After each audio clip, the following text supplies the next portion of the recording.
వి gold trusted gold buyers తాకట్టులో ఉన్న బంగారాన్ని విడిపించి ఈ రోజు ఉన్న మార్కెట్ ధరకే కొనబడును. మరిన్ని వివరాలకు సంప్రదించండి 7710 కావలి ఎడవల్లి గ్రామం. ఈ గ్రామంలో కొన్ని అభివృద్ధి కార్యక్రమాలతో పాటు ఒకసారి ఈ గ్రామ ప్రజలను, మన ప్రాంత అన్ని గ్రామాల నుంచి వచ్చినటువంటి పెద్దలను, నాయకులను కలవాలి అనే ఉద్దేశంతో ఇక్కడికి రావడం జరిగింది. మనం కావలి ఎడవల్లి గ్రామానికి వచ్చినప్పుడు, గతంలో వచ్చినప్పుడు కొన్ని ఇక్కడ మాకు అభివృద్ధి కార్యక్రమాలు కావాలి అని గ్రామ పెద్దలు, గ్రామస్తులు అందరూ కలిపి మాల్యాద్రి నాయుడు తోటి అడగడం జరిగింది. ఆనాడే వీటన్నిటిని కూడా చేస్తామని హామీ కూడా ఇవ్వడం జరిగింది. ఈనాడు మనం ఒకసారి గమనించండి. ఈనాడు చేయాలి అని అంటే రాష్ట్ర ప్రభుత్వం మీద చాలా ఆర్థిక ఇబ్బందులు ఉన్నాయి. మనం ఏ పని ముట్టుకున్నా గతంలో చేసిన పాపాలే మన ముందుకు వస్తున్నాయి. గత ప్రభుత్వ పాపాలని ఇవాళ మనం మోస్తున్నామనేటువంటి దాంట్లో ఎలాంటి తేడా లేదు. 10.5 లక్షల కోట్ల రూపాయల అప్పుతో ఈ ప్రభుత్వాన్ని గౌరవనీయులైనటువంటి మన ముఖ్యమంత్రి శ్రీ చంద్రబాబు నాయుడు గారికి, కూటమి నాయకత్వంలోని పవన్ కళ్యాణ్ గారికి, భారత ప్రధాని నాయకత్వంలోని బీజేపీకి అప్పచెప్పడం జరిగింది. కానీ ఇచ్చిన మాటలు నెరవేర్చుకోవాలి, చెప్పిన వాగ్దానాలను నిలబెట్టాలి. అందులో మనం ఈ ప్రభుత్వంకి ఎన్ని ఇబ్బందులు ఉన్నా, మన మీద ఎంత ఒత్తిడి ఉన్నా, మనం కార్యక్రమాల్ని ముందుకు తీసుకెళ్లాలని చెప్పి చిత్తశుద్ధితో ముఖ్యమంత్రిగా ప్రమాణం చేసిన చంద్రబాబు నాయుడు గారు, ఆయనతోటి ప్రమాణం చేసిన మా అందరికి కూడా బాధ్యతలు ఇచ్చి, ఈ బాధ్యతల్లో మీరు ఎప్పటికప్పుడు పనిచేయండి, ఈ రాష్ట్రంలో ఉన్న వనరులను తిరిగి గ్రామీణ ప్రాంతాల ప్రజలకు, పౌరులకి అందేటట్లు చేయండి, మంచి కార్యక్రమాలు నిర్వహించండి అని చెప్పి ఆయన మాకు ఆదేశాలు ఇవ్వడం జరిగింది. చెప్పినటువంటి ఆదేశాలను నిర్వహిస్తూ అనేక ప్రాంతాల్లో అభివృద్ధిని చేస్తూ ఇవాళ మన కావలి ఎడవల్లికి కూడా రావడం జరిగింది. కావలి ఎడవల్లి నా నియోజకవర్గం. నా నియోజకవర్గంలో పెద్ద ఎత్తున అభివృద్ధి కార్యక్రమాలు చేయాలనేటువంటి దానిలో ఏ పరిస్థితుల్లో కూడా వెనకడుగు వేసేది లేదు. 3 ప్రధానమైనటువంటి అంశాలను ఆనాడే చెప్పడం జరిగింది. ఎన్నికలు స్థానిక గ్రామాల్లో ఉన్నటువంటి సమస్యలను పరిష్కరిస్తూ, మనకున్నటువంటి ఆత్మకూరులో ఉన్న ప్రభుత్వ 100 పడకల ఆసుపత్రిని 250 పడకల ఆసుపత్రిగా తీర్చిదిద్దుతామని చెప్పేటువంటి హామీ ఆ రోజు నేను చెప్పాను. నేను అడిగితే చంద్రబాబు నాయుడు కూడా ఎలక్షన్లో చెప్పడం జరిగింది. అంతేకాదు, మనం గతంలోనే మొదలుపెట్టి గడిచిన 10 సంవత్సరాలుగా తట్టడి మట్టి ఎత్తని పాపాన లేనటువంటి ఆ ప్రభుత్వాల్లో ఆనాడు ఉన్నటువంటి శాసనసభ్యుల యొక్క పనితీరు ఇవాళ సోమశిల హై లెవెల్ కెనాల్ మొదలుపెట్టాం. మొదటి విడత కార్యక్రమాలను కూడా పూర్తి చేయకుండా 10 సంవత్సరాలు ఒకే కుటుంబంలో శాసనసభ్యులుగా ఉండి వెళ్ళిపోయారు. ఈరోజు కూడా చేయకపోయి అక్కడ అర్చకులు లేకపోతే వాళ్ళని ఏర్పాటు చేసుకొని పూజలు చేసి ఆ దేవుడి ముందు దీపమన్నా పెట్టండి అని నెలకి 10,000 రూపాయలు వాళ్ళ బ్యాంక్ అకౌంట్కి ఆ అర్చకుడు ఎవరైతే ఉంటారో, పూజ చేసే వ్యక్తి ఎవరైతే ఉంటారో ఆయన పేరుతో 10,000 రూపాయలు ప్రతి నెల బ్యాంక్ జమ చేస్తూ ఉన్నది ఇవాళ మన ప్రభుత్వం. 59 గుళ్ళల్లో 10,000 రూపాయల లెక్కన ధూపదీప నైవేద్యానికి ఇవ్వడం జరిగింది.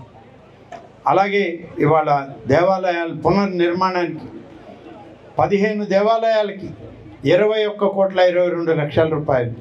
రెండో విడతలో మరీ ఒక 2 దేవాలయాలు, దానికి 1.5 కోటి. మొత్తం ఆత్మకూరు, అనంతసాగరం, ఏఎస్పేట అన్నీ కలిపి దాదాపు 15 ఆలయాలు, చేజర్ల మరిపాడు సంఘంతో కలిపి 15 ఆలయాలని ఇవాళ ప్రారంభించి పూర్తి చేస్తున్నామని చెప్పి నేను ఈ సందర్భంగా మనం చేస్తాను. ఈ విధంగా ఆత్మకూరు నియోజకవర్గంలో మరి రాష్ట్రంలో ఎక్కడా లేనటువంటిది ఒకటి ఉంది. చిన్న ఆలయాలు ఉన్నాయి. ఈ చిన్న ఆలయాలు ఏంటంటే దళిత కాలనీల్లో ఉన్నాయి, లేకుంటే గిరిజన కాలనీల్లో ఉన్నాయి. చిన్న చిన్న గ్రామాల్లో కూడా గ్రామ దేవతలను పెట్టి పూజ చేసుకుంటూ ఉంటాం. ఈ గ్రామ దేవతలకి ఒకసారి ఏదో గూడులా కట్టి అక్కడ దేవతను బట్టి రోజు టెంకాయ కొట్టేసి ఎవరైతే ఆ ఊరిలో కార్యాలు చేసుకునే వాళ్ళు, శుభకార్యాలు చేసుకునే వాళ్ళు పూజ చేసుకుంటూ ఉంటారు. అటువంటి నేను పోయిన ప్రతి గ్రామంలో కనబడ్డాయి. కనీసం ఆ గుళ్ళకి చిన్న చిన్న రిపేర్లు ఉంటే చేసి వాటికి రంగులు వేసినట్లయితే ఆ గ్రామంలో ఉన్న మహిళలు ఎవరైతే పూజా కార్యక్రమాలు చేసుకుంటారో వాళ్ళు సంతోషంగా ఉంటారనే ఉద్దేశంతో మన నియోజకవర్గంలో ఒక్కొక్క ఆలయంకి 5 లక్షల రూపాయల లెక్కన 77 ఆలయాలకి 3,85,00,000 రూపాయలు మంజూరు చేసి పనులు అప్పగించడం జరుగుతుంది. ఇది ఇంకా ఏ నియోజకవర్గంలో లేదు. ఆత్మకూరు నాకు ఇచ్చిన అవకాశం, నాకు ఇచ్చినటువంటి ఆశీర్వాదం వల్ల నేను మన నియోజకవర్గంలో మాత్రమే ఇది చేయగలుగుతున్నాం. రాష్ట్రమంతా చేయాలంటే వందల వేల కోట్లు కావాలి.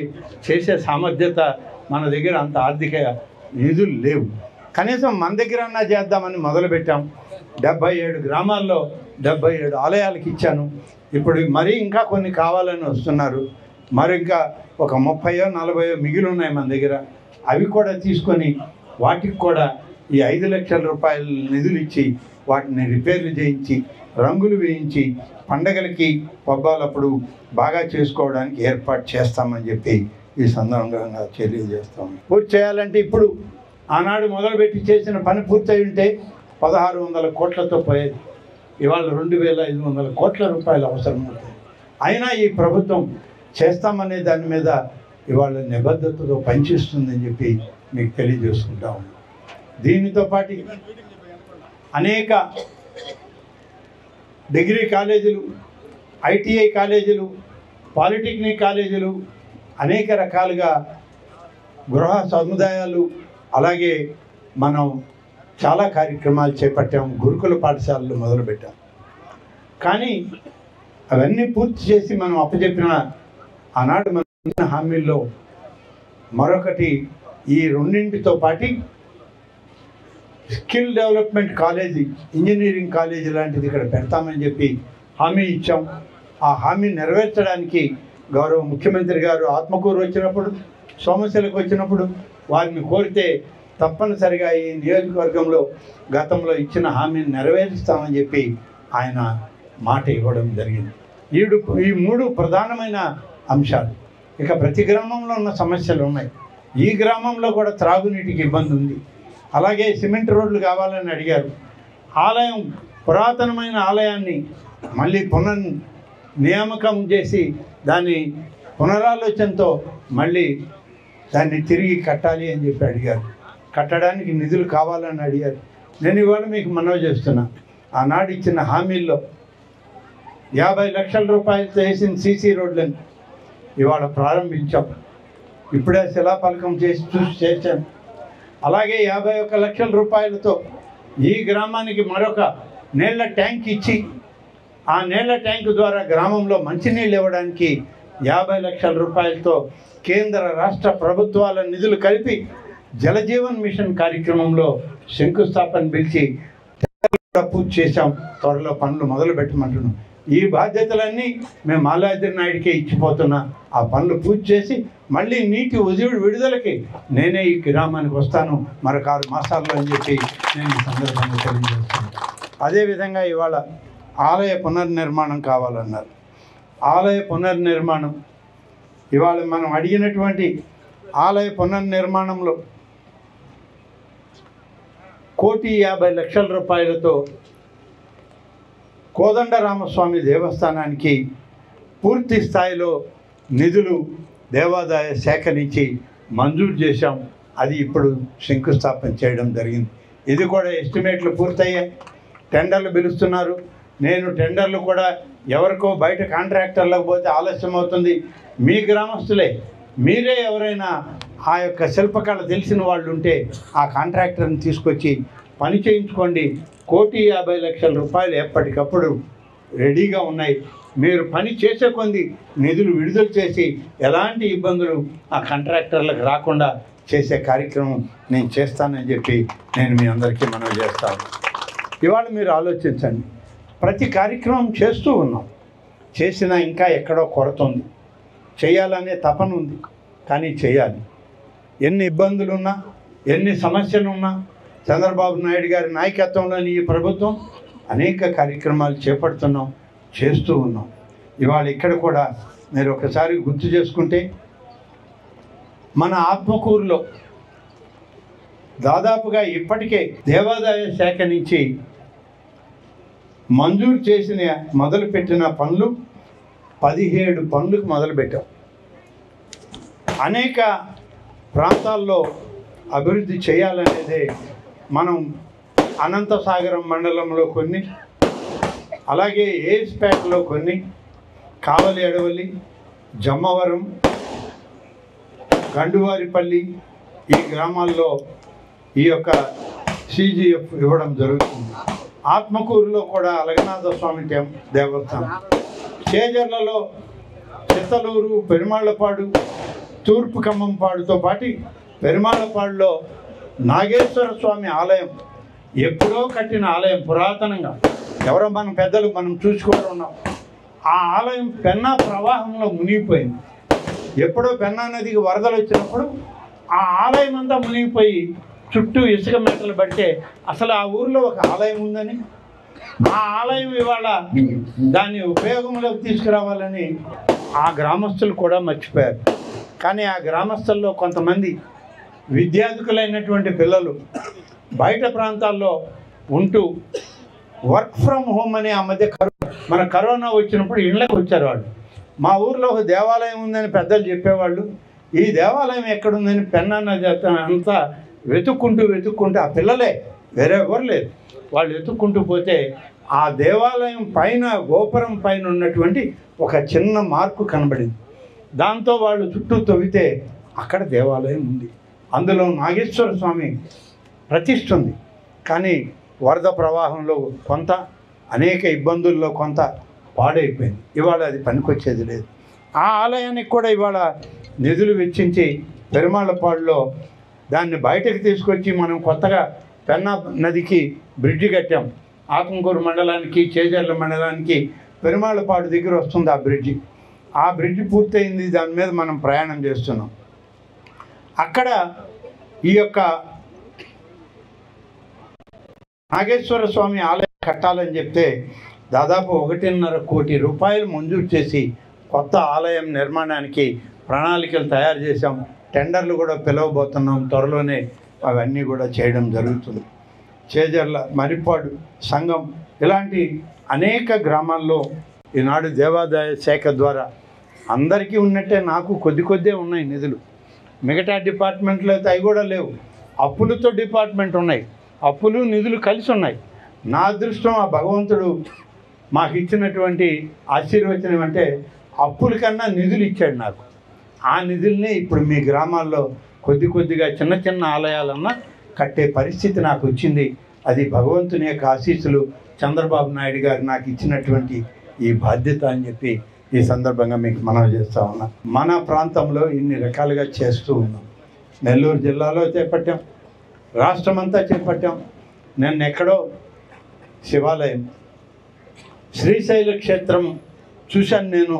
అంత దట్టమైన అడవి, అంత కొండల్లో అటువంటి ఆలయం ఒకటి పొలతల పొలతల మల్లికార్జున స్వామి యొక్క ఆలయం కమలాపురం నియోజకవర్గం, కడప జిల్లాలో కొండల్లో అడవిలో ఉంది. ఆ ఎమ్మెల్యే వచ్చి అడిగితే అక్కడికి వెళ్ళడం జరిగింది నిన్న పొద్దున అక్కడికి వెళ్ళి అక్కడ ఆలయంలో కమిటీ వాళ్ళ ప్రమాణ స్వీకారం చేసి కొన్ని భవనాలను ప్రారంభించి కొన్ని శంకుస్థాపన చేసి అక్కడి నుంచి రావడం. ఇవాళ మనం పెన్నా నదిని ఇక్కడ చూస్తున్నాం.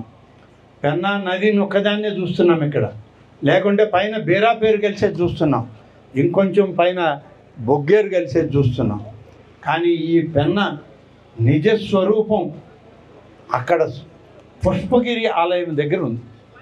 అది కూడా కమలాపురం నియోజకవర్గం. పుష్పగిరి ఆలయంలో 2 దేవుళ్ళు కలిసి ఒకే దేవాలయంలో ఉన్నారు. ఆ 2 ఎవరంటే శివకేశవులు. మన గ్రామాల్లో చెన్నకేశవ స్వామి ఆలయం కట్టుకుంటూ ఉంటాం, శివాలయం. ఇటు చెన్నకేశవ స్వామి, అటు శివుడు. ఆ శివాలయం కూడా విఘ్నేశ్వరుడు, అలాగే శివుడు, సుబ్రహ్మణ్య స్వామి ముగ్గురు కలిసినటువంటి స్వయంభూ క్షేత్రం అది. ఆ యొక్క ఆలయ పరిధిలో పురాతనంగా అడవిలో పెన్నా నది ఒడ్డున ఈ 2 ఆలయాలు, ఆ క్షేత్రం శివకేశవుల క్షేత్రం ఏర్పడింది. అది ఎప్పుడో పురాతనం కట్టింది, మన దేవాదాయ శాఖలో కూడా లేదు. దాంట్లో రాయి తాకాలన్నా పర్మిషన్ ఢిల్లీ నుంచి రావాలి. అందుకని ఆ అధికారులతో మాట్లాడి చేయాలి. ఒకవైపు ఆదిశంకరాచార్యులు ప్రతిష్ఠించిన శ్రీచక్రం ఉంది అక్కడ పెన్నా నదికి అవటివైపు. పెన్నా నది దాటి ఇటుకొస్తే ఈ కేశవుల యొక్క క్షేత్రం ఇక్కడ ఉంది. అంత గొప్ప క్షేత్రం అక్కడ పెన్నా నది ఒడ్డున. ఎందుకు ఆ పెన్నా నదిని చూడాలి ఒకసారి అయినా అన్నానంటే, కుందు నది, పాపాగ్ని నది పెన్నా నదిలో కలిసి అక్కడ ఒకటిగా ప్రవహించి, ఆ నది ఇక్కడికి వచ్చాక చెయ్యేరు లాంటి చెయ్యేరు కలిసిన తర్వాత సోమశిలకి వెనక, సోమశిల దాటాక బొగ్గేరు బేరా పేరుతోటి కలిసి మన ముందు ప్రవహిస్తుందని వివరించడానికే నేను చేసినటువంటి ఈ ప్రయత్నం మీకు అందరికీ తెలియాలి. పెన్నా నది అంటే ఏదో పైన కొండల్లో నీళ్లు వాన వస్తుంది, ఆ నీళ్లు కిందకు బారుతున్నాయని కాదు. ఇది ఎక్కడో పుట్టింది, ఎక్కడి నుంచో ఎక్కడో అనేక నదులను కలుపుకుంటూ ఇవాళ మన ముందు పారుతూ ఉంది. ఇదే పెన్నా తీరం అని చెప్పి నేను మీకు మనవి చేస్తున్నాను. ఎంత పవిత్రమైన పెన్నా నదిని మనం నిరంతరం ఆరాధించాలి. ఆ తల్లి యొక్క దీవెనలు ప్రతి కుటుంబానికి ఉండాలని నేను అక్కడ శివకేశవ క్షేత్రంలో ప్రార్థించి ఇవాళ మన ఊరికి రావడం జరిగింది. కాబట్టి ఇన్ని రకాలుగా అనేక ఆలయాలని, అనేక ప్రాంతాలని చూస్తూ వస్తున్నప్పుడు బహుశా మా జీవితం సరిపోదు, అన్నింటినీ ఒకసారి చూడాలన్నా. అన్ని ఆలయాలు కేవలం మన దృష్టికి వచ్చి ప్రభుత్వంలో ఉన్నటువంటి ఆలయాల సంఖ్య 27,000 ఆలయాలు ఈ రాష్ట్రంలోనే ఉన్నాయి. అనేకం లక్ష్మీనరసింహస్వామి, శైవ క్షేత్రాలన్నీ మన తూర్పు కనుమల అడవుల్లోనే శ్రీశైలం మొదలు వెంకటేశ్వర స్వామి దాకా తిరుమల వరకు అన్ని అడవుల్లోనే కొండలపైనే ఉంది. ఏది చేయాలన్నా ఫారెస్ట్ డిపార్ట్మెంట్, ఏది చేయాలన్నా కేంద్ర ప్రభుత్వం యొక్క సహాయం. అయినా కూడా కొన్ని మొదలుపెట్టి స్థానికుల యొక్క సహకారం. అక్కడ ఉండేదంతా మనం లేము, చెంచులు ఉన్నారు అక్కడ. ఈ ఆలయాలను ఇప్పటి వరకు రక్షించారంటే చెంచు కుటుంబాలే రక్షించాయి, గిరిజన తాండాలే రక్షించుకున్నాయి. అక్కడ ఉన్నటువంటి పేద వర్గాల ప్రజలే ఈ ఆలయాలను రక్షించుకున్నారు ఇప్పటిదాకా. మనం ఇప్పుడు పోయాం తెల్ల చొక్కా వేసుకొని, అంతే తప్ప ఈ ఆలయాల్ని ఎన్నో తరాలుగా మనకి ఇంకా చూపిస్తున్నారంటే ఆ మహానుభావులు ఎవరో చేసి ఆ చెంచు తెగలకి అప్పచెప్పబట్టే ఇవాళ మనం ఆ ఆలయాల్లోకి అడుగుపెట్టి పూజ చేసుకోగలుగుతున్నాం. ఇంత ఆధ్యాత్మికత ఈ రాష్ట్రంలో ఉంది. కానీ దురదృష్టం, ఆధ్యాత్మికత కనపడలేదు 5 సంవత్సరాలు. దైవభక్తిని మనం కావాలన్నా కోరుకున్నా దరిచేరలేకపోయాం. ఆలయాలను నిర్మించుకుంటాం, లేదా ఉన్న పాడుబడిన ఆలయంలో దీపం పెడతామన్నా కూడా అనుమతులు ఇచ్చినటువంటి ప్రభుత్వం గడిచిన 5 సంవత్సరాల్లో మనకి ఇక్కడ ఈ రాష్ట్రంలో లేదు అని చెప్పి చెప్పడానికి నేను బాధపడుతూ ఉన్నాను. తెలుగులో ఫాస్టెస్ట్ న్యూస్ ఇప్పుడు కొత్త అవతారంలో 5 సెకండ్లోనే పూర్తి వార్తా సమాచారం మీ చేతిలో. సోషల్ మీడియా ట్రెండ్స్ మీ కళ్ళ ముందుకే live TV and voice search ఆప్షన్స్తో ఇప్పుడే డౌన్లోడ్ చేయండి. యాప్ లింక్ డిస్క్రిప్షన్లో ఉంది.